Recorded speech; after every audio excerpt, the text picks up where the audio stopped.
Bab 1. Sudah 5 hari Nurhalijah tidak masuk kelas. Nariyah, apakah kamu bisa mampir ke sana setelah pulang sekolah? Bisa Pak, jawabku. Sepulang sekolah, aku mengunjungi rumah Nurhalijah yang terbuat dari papan. Bagian depan rumah tertutup teras yang ditumbuhi daun menjalar, seperti tumbuhan markisah.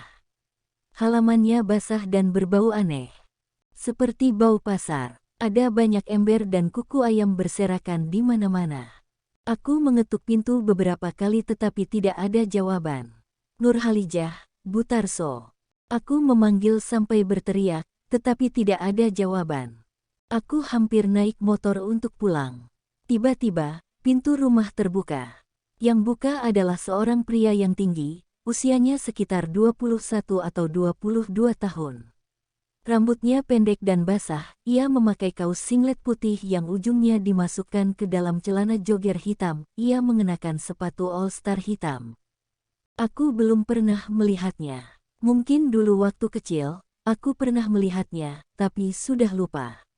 Aku memang lebih sering mengurung diri di rumah, jadi tidak mengherankan bila aku tidak mengenal banyak orang di desa ini. Sejak pertama sekali melihat Will, aku langsung mencium aura keras di wajahnya. Tatapan matanya yang seolah ingin memakanku hidup-hidup.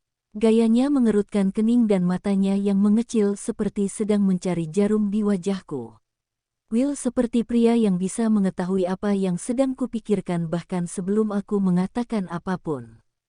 Nurhalijahnya ada. Will tidak langsung menjawab, tapi mendekat dan menatap wajahku dari jarak sejengkal, seolah mengendus bau. Perlu apa dengan Nurhalijah? Suara Will lambat dan dalam. Aku teman sekelasnya. Guru menyuruhku untuk melihat keadaannya. Bilang sama gurumu, Nurhalijah sudah mati dan sudah kami makan. Will melotot menakutkan, lalu berbalik melangkah ke rumah, menutup kasar pintu. Jantungku sudah pecah, kaki gemetaran, dan pengen pipis saking takutnya. Buru-buru, aku naik ke motor dan mengebut pulang ke rumah. Setelah parkir, aku masuk melalui gerbang dan melangkah kikuk ke dalam kelas. Jangan sampai ada yang menyadari apa yang sedang kusembunyikan. Tetapi Lisa itu juara satu, tentu saja ia bisa membaca gerak-gerik yang tidak biasa. Bibirmu kenapa? Apakah Nurhalijah memukulmu? Lisa bertanya. Teman sekelas langsung berkerumun mengelilingiku. Aku tidak apa-apa, hanya terpeleset. Jawabku berbohong, pura-pura sibuk membuka tas dan menarik buku dan pensil. Tunggu, biarkan aku melihat lebih dekat. Padri memakai kacamatanya dan memperhatikan bibirku. Ada bekas gigi di atas bibirmu. Aku bisa melihatnya dengan jelas. Ini, kalian perhatikan. Padri menunjuk. Apaan sih? Aku menamparkan tangan Padri, melotot marah ke mereka semua. Itu satu-satunya cara supaya mereka kembali ke kursinya masing-masing. Kau baik-baik saja? Kening Lisa berkerut. Iya, jawabku kecut. Terus bagaimana dengan si Nurhalijah? Aku belum sempat menjawab, Pak MN, wali kelas, masuk dan menghampiri.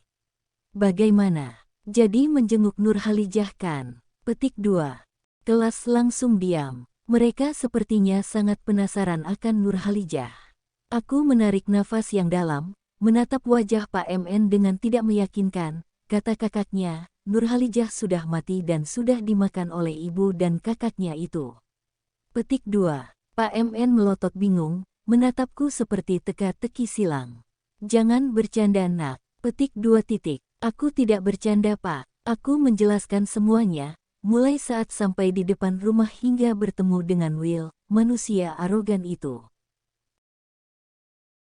Aku tidak pulang ke rumah sehabis sekolah, tetapi pergi ke pasar, tempat ibu Nurhalijah berjualan. Aku ingin bertemu dengannya untuk memastikan keadaan Nurhalijah. Nurhalijah mungkin dalam kondisi yang tidak baik. Mungkin, ia senasib denganku, terlahir di keluarga yang egois. Sudah tulikah telingamu? Sudah kubilang aku tidak tahu, masih saja bertanya. Bentak Butarso, ibu Nurhalijah, setelah aku memaksanya untuk memberitahu di mana Nurhalijah. Ibu kan ibunya, masa ibu tidak tahu di mana anak ibu berada? Aku tidak mau kalah sama mamak-mamak tua yang cerewet ini. Nak, mau kulempar pakai ini? Mau, pergi. Sambil mengunyah sirih, ia menjambak setumpuk kaki ayam dan mengancam. Ibu ini mencurigakan. Tolong, tolong. Aku tidak punya pilihan selain melakukan sesuatu yang licik. Aku menjatuhkan pantat ke tanah sambil menjerit minta tolong. Hanya dalam beberapa detik, beberapa pedagang dan pembeli berlarian menghampiri. Mereka membantuku untuk berdiri. Ada apa ini? Teriak seorang bapak. Ibu ini mendorongku hanya karena aku bertanya di mana Nurhalijah. Soalnya, Nurhalijah tidak sekolah. Petik 2. Semua mata berpindah pada Bu Tarso yang semakin pucat. Apa benar begitu, Bu? Tanya seseorang. Mana ada. Ini anak orang kaya yang sombong. Dia tiba-tiba datang ke sini dan meludah di atas daganganku. Ucap Bu Tarso sambil melotot. Ternyata wanita tua ini pandai juga bersandiwara.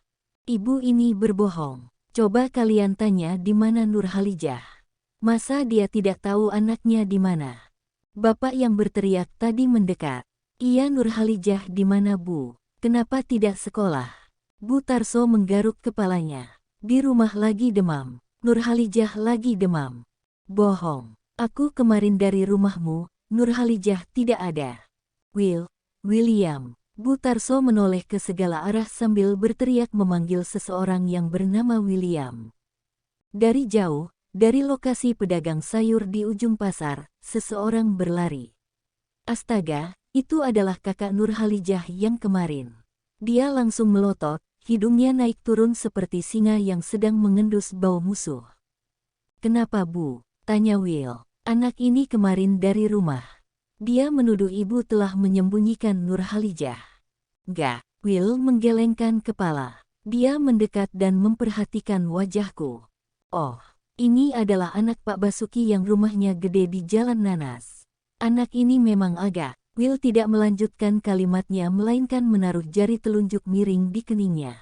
Artinya, dia telah mengatakan kalau aku ada kurang-kurangnya, agak gila. Orang-orang percaya begitu saja. Mereka bubar sambil mengeluh. Bahkan ada yang berkata, kasihan ya Pak Basuki, kaya raya, punya anak satu, tapi gila. Aku akan melaporkan kalian ke kepala sekolah. Bu Tarso seperti berbahasa isyarat. Dia mengerucutkan bibir dan mengernyitkan matanya bersamaan. Tiba-tiba Will menarik kunci motor. Naik cepat, bentaknya. Tentu saja aku tidak mau.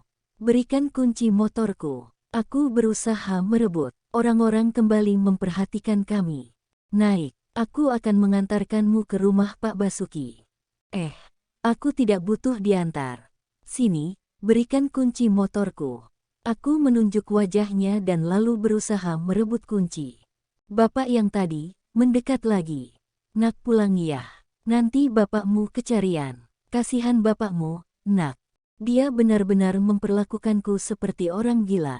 Tiba-tiba, Bu Tarso menarik kancing bajuku dan menamparkan wajahku. Anak ini memang harus dikasarin dulu baru nurut. Pak Basuki juga melakukan itu. Naik, gertak Bu Tarso sambil menamparkan wajahku sekali lagi. Aku berteriak dan menamparkan balik wajahnya. Dia hampir jatuh. Beberapa orang langsung memegang tanganku, memutarnya ke belakang dan menyakitkan. Aku berteriak tapi mereka tidak peduli. Pulang, bentak bapak yang tadi. Iya, lepaskan tanganku. Ucapku meringis kesakitan. Aku naik ke motor dan Will langsung mengebut. Belum 100 meter dari pasar, aku memukul punggungnya. Berhenti. Aku memukul dan mencubit pinggangnya sekuat tenaga. Bangsat, hentikan goblok, kau mau jatuh. Ia membalas berteriak sambil mengemudi tidak teratur. Aku tidak peduli dan harus turun dari motor itu. Entah kemana dia akan membawaku. Bisa saja dia akan membawaku ke semak-semak dan memperkosaku. Mumpung masih jalan raya dan masih ada rumah-rumah di pinggir jalan. Berhenti, teriakku sambil mencubitnya lebih kuat. Ark, dia berteriak, melepas tangan kirinya dari stang motor dan berusaha menarik tanganku dari pinggangnya, La juga menyiku payudaraku.